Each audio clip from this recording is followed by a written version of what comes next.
Schedule update. First we got to talk about Deontay Wilder. Okay. Tyson Fury. All right. How excited are you for the fight? How's promotion and everything coming, and promotion is going well. Ticket sales and everything. Promotion going well. Ticket sales are going well.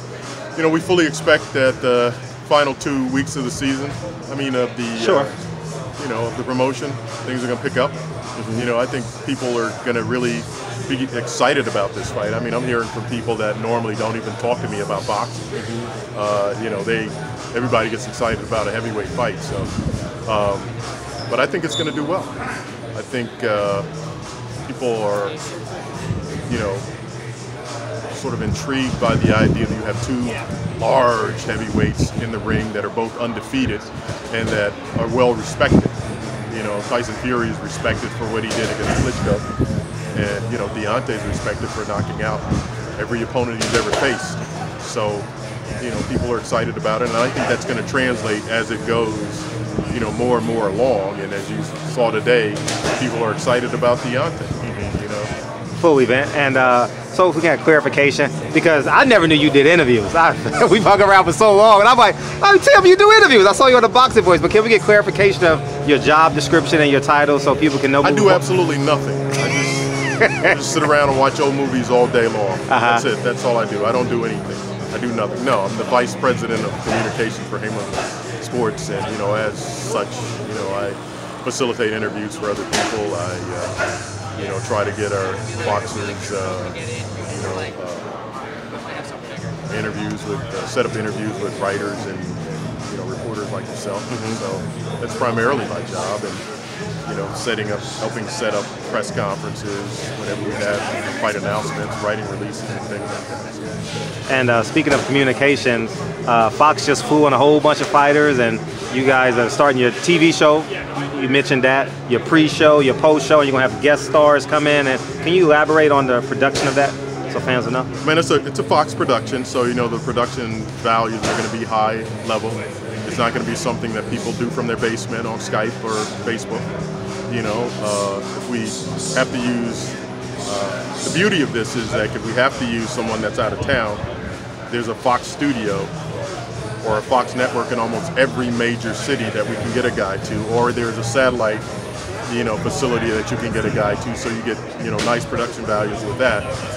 And, you know, the people that are conducting the interviews, they're all professional, you know, people that are involved in sports professionally, and I think it's going to be a nice product. And I think, you know, more so for people that are hardcore boxing fans. And I think in the boxing community, there's always this bias by people who are hardcore boxing fans, like, we don't want anybody else involved in our thing. This is our thing.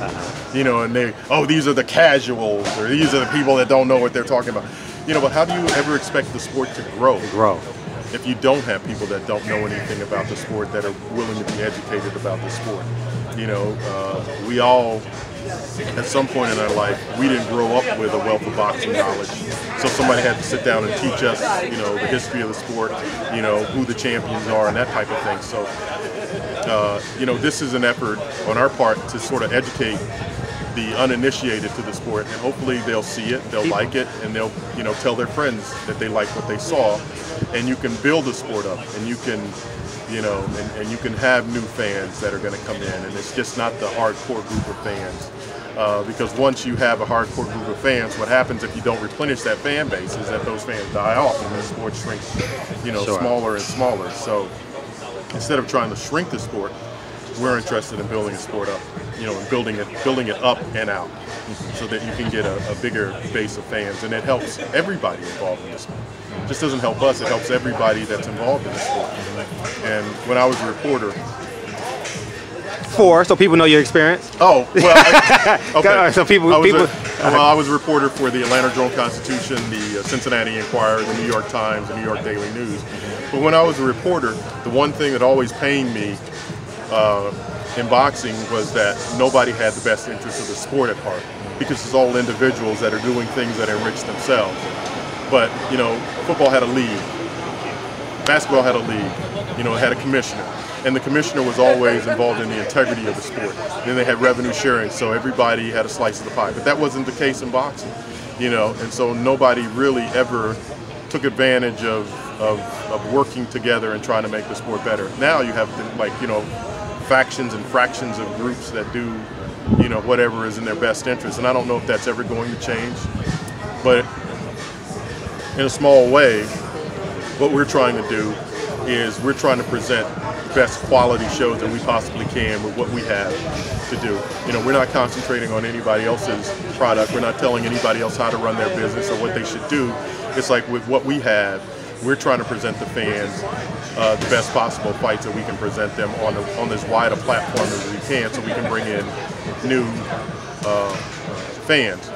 And at the same time, our mantra is always fighter first. So we're trying to do that within a platform of helping the fighters to enrich themselves, to better themselves, and to look out for their I like to say, we look out for their wealth and their health, long-term wealth and health.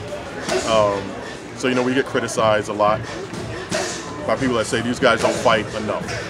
But when you reach a certain level and you're making a certain amount of income, you should be able to enjoy the fruits of your labor, which doesn't necessarily mean that you're in camp starving yourself, or you're in camp preparing for a fight like every 4 months, you know, every quarter, you know, so that you have an opportunity to spend some time with your family and with your friends and enjoy what you've done in the ring. So, you know, that's our philosophy. It's not for everybody, you know, and we never said it was for everybody. But for the group of guys that we have, it's for that group of guys that we have. They buy into that, they like it, you know, and that's just the way that we operate. And speaking of production, it takes money to put on this production. Can you speak on the deals? And people say they have more money than you, but can you speak on your money and how the growth of, how you're going to propel the growth of boxing? Can't speak on our money. Not money per se, but the network deals and the network deals and the scheduling. The network deals and the scheduling are going to provide us with the income, the finances that we need to put on the best possible shows. These guys are going to be compensated for that.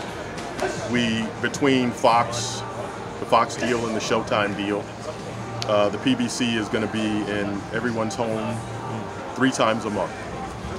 3 shows a month. Damn. So let that ride around in your head a little bit. We're going to have 3 shows a month, and we're going to have all the necessary shoulder programming to go along with that. Besides those 3 shows a month, you know, 1 on FS1, 1 on Fox and Fox and Cortez, 1 on Showtime. Besides that, we're going to have studio shows, and then we're going to have pre-fight shows and post-fight shows. So all that's going to be within those 3 shows. So it should be enough to keep people active. It should be enough to help us broaden the base of the sport. When's the schedule dropping? I'm like, every year you guys have done some soon. Big. How soon can a fan? I'm just going to tease you. Soon. Okay. Soon. Okay. Soon. Before the month is out. Okay. Before the month is out, you'll know exactly what our Fox schedule is going to be for the first 3 months of the year. And how about Showtime? Showtime, Stephen Espinosa's over there, so you have that. You know I'm gonna get Stephen. You're gonna have to get Stephen. You're gonna have to get Stephen to talk about what Showtime is preparing and what they got going on. But the same high quality level of fights that you saw on Showtime in 2018, you're gonna see that same high quality level of fights on Showtime. Again, you know, nothing drops off. You know, quality doesn't flag. You know, it's gonna be it's gonna be the same high quality. People, this is what I can't understand, and I know boxing fans, they always want everything now, but they're going to get what they want. Eventually, they're going to be satisfied with what they get, and you know, everybody's going to be happy. Trust me, everybody's going to be happy. Yeah. You want to hear a cool story that you'll never know about me? My editor, Ken Miller, who you know, used to send me your articles to read. Oh, that's how. So I knew you years before. So basically, you're saying I'm old as dirt. No, but thanks. No.